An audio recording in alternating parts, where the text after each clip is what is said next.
Welcome back! Today we're looking at how InsightDB turns conversational prompts into deep data insights in seconds.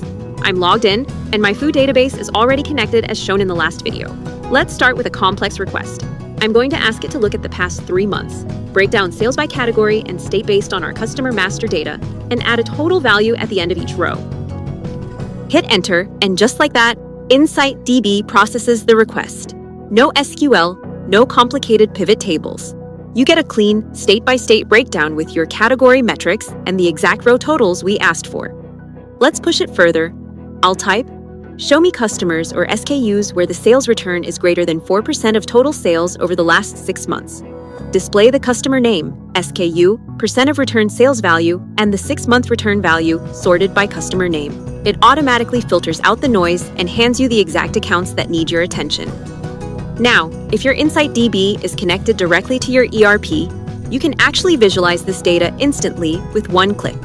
But we're going to save that magic for the next video. Thanks for watching, hit that subscribe button, and I'll see you in the next tutorial.